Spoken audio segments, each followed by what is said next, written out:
থেকে আমাদেরকে একটা কথা শেখানো হয়েছে, কঠোর পরিশ্রম করো সফল হবে। কিন্তু একবার চারপাশে তাকাও, সবচেয়ে বেশি পরিশ্রম করে কারা? মজুর, ডেলিভারি বয়, নাইট শিফটে কাজ করা কর্মচারী। আর সবচেয়ে ধনী কারা? যারা সবচেয়ে কম কাজ করতে দেখা যায়। তাহলে প্রশ্নটা খুবই সহজ, যদি কঠোর পরিশ্রমে মানুষ ধনী হতো তাহলে পরিশ্রমিকরা গরিব কেন? এই মিথ্যেটা আজকের না, শত শত বছর আগে একটা সিস্টেম বানানো হয়েছিল।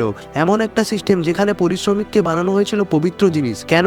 কারণ মানুষ যদি প্রশ্ন করতে শুরু করে সিস্টেম ভেঙে পড়ে। তাই বলা হলো কঠোর পরিশ্রম করে ফল পাবে, কিন্তু এটা বলা হলো না কারা ফল পাবে আর কার পরিশ্রমে। যদি পরিশ্রমী সব হতো তাহলে মাঠে কাজ করা কৃষকই হতো কোটিপতি, ফ্যাক্টরিতে 12 ঘন্টা দাঁড়িয়ে থাকা মজুরি হতো মালিক। কিন্তু বাস্তব ঠিক উল্টো, যে যত বেশি নিজের সময় বিক্রি করে সে তত বেশি ফাঁদে পড়ে। আর যে সিস্টেম মালিক সে নিজেই পরিশ্রম নয়, অন্যের পরিশ্রমে ধনী হয়। আসল স্ক্যামটা পরিশ্রম না, আসল স্ক্যামটা হলো তোমাকে শুধু পরিশ্রম করতে শেখানো হয়েছে, ভাবতে না, বোঝাতে না, সিস্টেম দেখাতে না, যাতে তুমি সারা জীবন দৌড়তে থাকো কিন্তু কখনো প্রশ্ন না করো আমি কাদের জন্য পরিশ্রম করছি। ধনী পরিশ্রমকে ভয় পায় না, তারা পরিশ্রমকে দিয়ে কাজ করায়। আর সময় বিক্রি করে না, তারা সিস্টেম বানায়। সেই সিস্টেমে সবচেয়ে বেশি পিছিয়ে ফেলে পরিশ্রমী মানুষদের। এই কারণেই সবচেয়ে বেশি পরিশ্রম করা মানুষরা সবচেয়ে বেশি ক্লান্ত আর সবচেয়ে কম স্বাধীন। Thank you, like share subscribe করবে এরকম ভিডিও দেখার জন্য।